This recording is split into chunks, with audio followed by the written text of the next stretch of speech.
من شر الناس منزلة عند الله يوم القيامة عبد. د قیامت په ورځ به د الله په نسبانه په ټولو خلقو کې بدترین انسان، ناخوخه انسان اغی اذهب آخرته بدنیا غیره، چې د بل د دنیا جوړولو د لپاره د خپل آخرت تباہ کړي.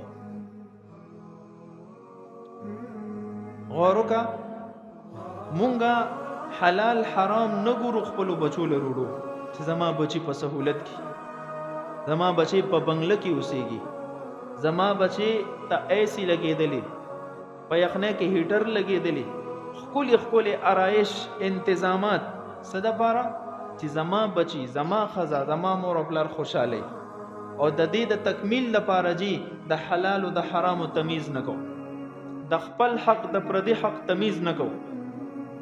نو ته په ایمان ووایه دا آرایش، دا سکون ته بل ورکې او د بل لپاره خپل آخرت خوارې. نو داسې سړی د الله په نسبت باندې بدترین انسان دی چې خپل آخرت د بل لپاره خوارې. نو په دې ګریوان کې لږ سر ښکته کو، غور وکړو چې آیا مونږ خو په دغه زمره کې نه یو چې د بل لپاره خپل آخرت خوارو. زما بچی د خیر دی، غوړه دی نه خوري که نه، خو چې حلاله وي. ګرمۍ کې د خیر دی، پکې ته نه کښېني که نه، خو چې د حرامو بجلی نه وي. نو کله کو مونږ کې دا خودداری پیدا شوه، د حلالوالی صفت را کې پیدا شو، نو یاد ساته ګوره زمونږ زندگی به منوره وي، زندگی به د سکون نه ډکوي. هر قسمه حالات چې راځي زمونږ زندگی به تیارې. د قبر حالات چې مونږ وکړو نو ویریږو. ولې یریږو؟ څه تیاری نشته لاس کې.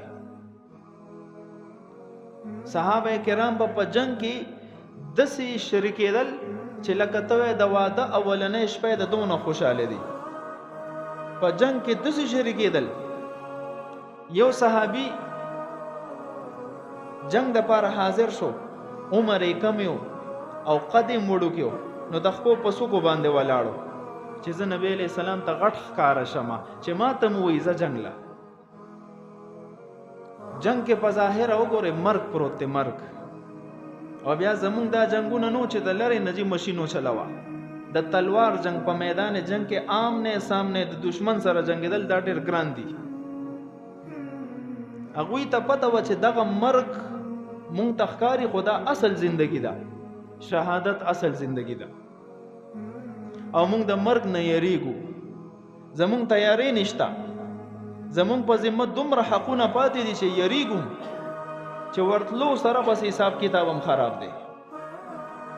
هر سړی د خپل ګریوان کې سوچ کو چې زما په ذمه د چا حق پاتې دی، کو په دې حال کې مال مرګ رالو نو څه به کوم قبر کې؟